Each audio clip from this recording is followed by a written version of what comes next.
Should you upgrade from Serum to Serum 2? Yes, obviously, it's a free upgrade. Go do that now, then come back to this video. Today we're diving into the changes of one of the most insane free upgrades ever, Zypher's Serum and Serum 2. With so many new changes and additions, there's stuff that even a sound design challenge person like myself can get excited about. For years, Serum 1 has been an absolute powerhouse, a go-to wavetable synth for countless producers across multiple genres. But now Serum 2 has arrived, and it's not just a minor update, it's a full-blown evolution. So what exactly has changed? What new weapons do we have at our disposal? Let's break down some of the biggest changes in Serum 2. Alright, so here's the track I'm working with today.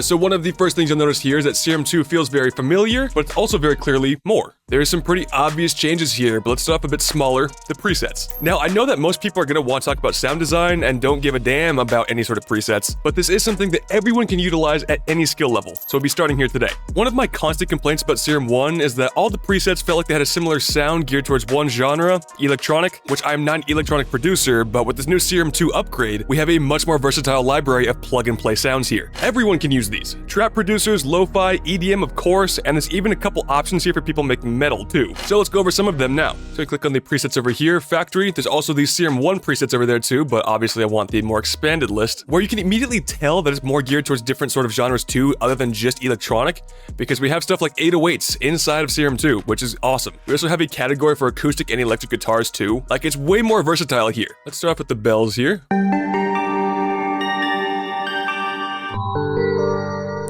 The warmth in this one just sounds so freaking good. Sounds like a Mario cave. Alright, let's try out those guitars now.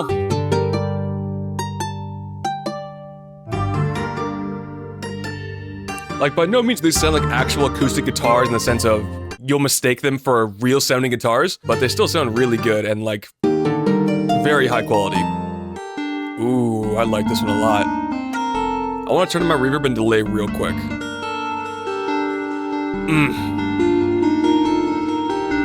That sounds really good. Okay, moving on. Let's go to some strings over here. These are the strings here that were kind of utilized in Serum 1 and like Atmosphere and all that, where they're very obviously not strings. So all those sounds are still in here, like it didn't abandon the whole EDM aspect of it, right? But there's just more options. Like this right here. Like again, it's not going to be mistaken for like a real violin or any sort of like string orchestra, but it still sounds really damn good. All right, now for some synths. I think I'm actually using this one in this track. I can't remember. Oh.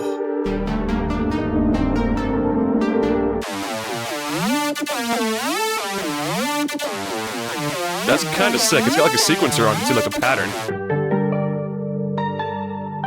Very simple, but so pleasing. Like, you can just see the shapes moving and morphing into different sounds, and oh, it's so good. The basses in here, too, aren't bad. Like, the 808s like I was mentioning, so good. Obviously, we're not in the right sort of range for that. Hang on. Now, this is a very, very clean 808, so unless you're listening to it on, like, speakers or headphones, then you might not be able to hear this one. But it's deep, it's rich. This is pretty good, too. I haven't tried out the drill one yet. But for the basses other than 808s, I've been using the Reese basses a lot. The gnarly Reese, I think, was a good one, right? Let me see. Yeah. Like a Kid Cudi song, like all the way through.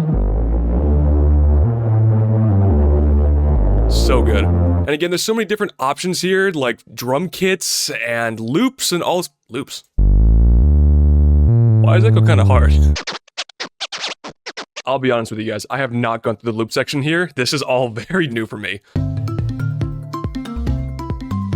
Sounds like a ringtone from 2006. Okay, there's just so many options here. I can't go through all of them here in this video, obviously. But guys, with this one addition alone, I've been using Serum 2 way more than I've ever used Serum 1. And it's only just the beginning. Let's talk a bit about what makes these presets possible. Serum 1 gave us two incredibly clean and powerful wavetable oscillators. But with Serum 2, we now have a third main oscillator. This may sound simple, going from 2 to 3, we all learned that in like preschool, right? But it opens up a whole new world of possibilities for sound design. Think more complex layering and generally fatter, more detailed sounds, right from the get-go. Let's take this preset here, Kinder Joy. It's only got two wavetables active right now, so now we can go and activate Oscillator C. Really good, okay. And we've even got some new wavetables to look at. Ooh, that sounds incredibly clean. I like that a lot. Then we can change the different settings for this one in particular oscillator too, panning even. Really cool. You can change up the different voices too. That's got a really funky effect to it. So much flexibility though. I'm always a huge fan of sine. Sine is my favorite wavetable, like by far, no one's even close. The warmth that you get from that is just so pleasing. But the oscillator upgrades don't stop there. Serum 2 not only added a new wavetable, but also included entirely new oscillator modes. And this is where the true heart of the synth lies. So instead of just being locked into wavetables, we also have options for multi-sample, single sample, granular, and spectral oscillators. So let's try out granular right here. Then for the source, we can go into factory and then pick a sound that we want.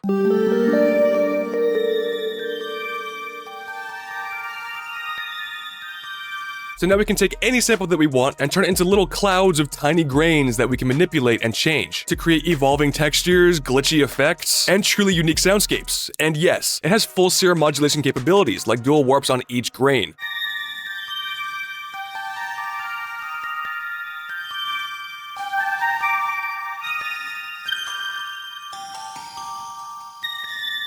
Very different sounds there. And you can change that in so many different ways and create so many different sounds, also combined with the different oscillators too. Then go into the warping, selecting distortion maybe, then a filter. Changing the settings here are a little bit rough, which this is also a really good time to mention that if we look over to our CPU, it's important to mention that using some of these amazing upgrades does come at a price. Depending on how intricate and complex your sound is, Serum 2 can be way more CPU intensive than Serum 1. As we can see here, by tweaking one knob, we went up to the 75 in CPU and heard some pretty obvious glitching going on. Now there, pausing it and replaying it did bring it down substantially, and I've also had tracks with 4 or 5 instances that did not have any sort of performance issues at all. But I do have a pretty nice $4,000 Mac Studio that's capable of some pretty intensive workloads, but it's still important to mention, so just be careful with what machine you're using Serum 2 with. Okay, moving on. Let's try out the new spectral oscillator, and this is a real game changer. It analyzes the sample that we had and lets you manipulate its individual harmonics in real time. Clicking on the filter right here, we can create and move different points and draw our own LFO for the filter.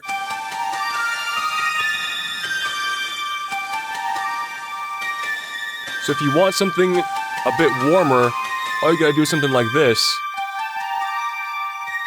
And that's way more pleasing to my ear, and create as many bands as you would like, or even curves. Alright, now going on over to the sample, it's going to be the single sample here, which we can change that again, go to like brass maybe. Ooh.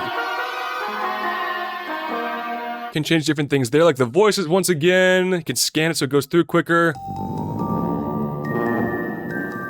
Once again, the new dual warping, of course.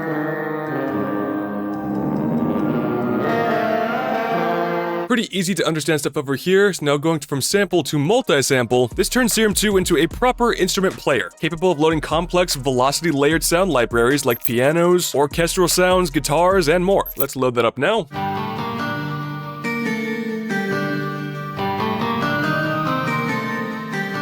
Alright, so these sound sources have had a major overhaul, but what about shaping that sound? Serum 2 has seriously beefed up its filtering and effects. One of the most requested features is finally here.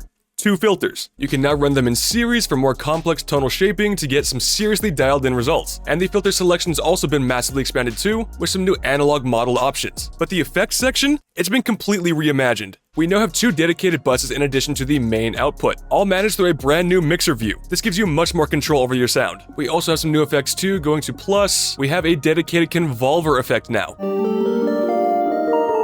Like, this one sounds so good.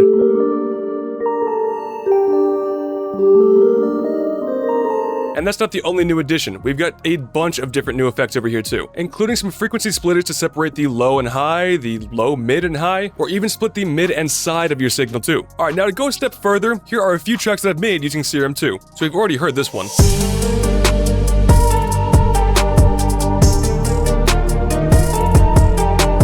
Let's move on to some more weird options. Alright, this one here, a very different feel, just a little melody I created, and it's like lo-fi from space. That's the only way I can describe it.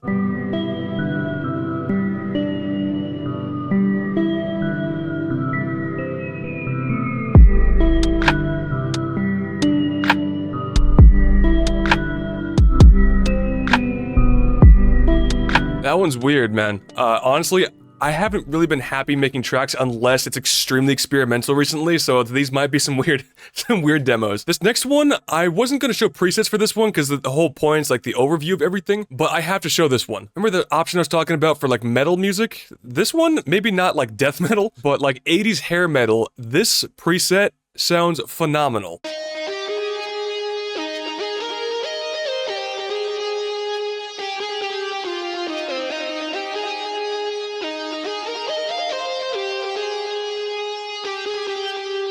Like, I think that sounds so freaking good.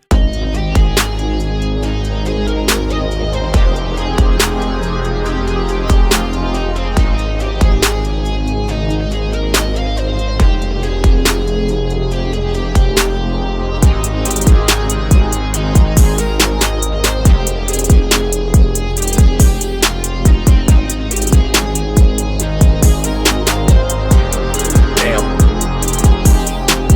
Guys, I loved that track so much already. It's so weird. I don't even know what the hell it'd be used for, but I freaking loved making that track. Alright, the last one that I have here is actually going to be a song, strangely enough, because I don't do that normally. The vocals are going to be very altered because I was trying to make them fit to the track that I was already creating, but I still like the way that it came out. Still weird. It's still weird. When they found us in the woods, we were ashamed, we were It's just so damn pretty. all I'm asking now is for us to return. Alright, now for some honorable mentions that are important changes, but I just ran out of time in this video. First, we've got expanded modulations for up to 10 LFOs and 4 envelopes. Then the dual warp modes, we went over that briefly earlier. Then editable modulation curves, I could not say that word for the life of me. Built-in arpeggiator and sequencer, that should be really cool. I want to go over that one in a different video too. And better voice control with a section that allows for introducing subtle analog-style variations to individual unison voices for a more organic sound, if that makes sense. Serum 2 is not just an update, it's a fundamental evolution on an iconic synth. It takes everything that made Serum 1 so great and just made it better, obviously at the cost of a higher CPU usage too. So I'm curious on what your favorite new addition is from Serum 2. Is it the third oscillator, the new oscillator modes, the 10 LFOs maybe, different effects? Or for the people that don't really care too much about sound design, is it the presets that's gonna change your mind? For me, that makes it so much easier to use this plugin. Drop your answers in the comments down below. And once again, it's a free upgrade. If you have Serum 1, there's literally no point in not getting it unless you don't have a powerful enough computer, but again, I don't think that'll be a huge issue. There's always workarounds that you could do, like bouncing it to audio and then deleting the plugin, but I don't even think that that would be too necessary. I think you would need to have a pretty weak computer to handle multiple instances here for Serum 2. And if you don't own Serum 1 and you're thinking about buying Serum 2, this is one of the greatest plugins I've ever used. Alright, Omnisphere and Serum 2 kind of go hand in hand there. In fact, the next video that I want to do is actually going to be pitting up Omnisphere against Serum 2 in that series that I'm currently doing for Omnisphere alternatives. Thanks for watching, and we'll see you next time.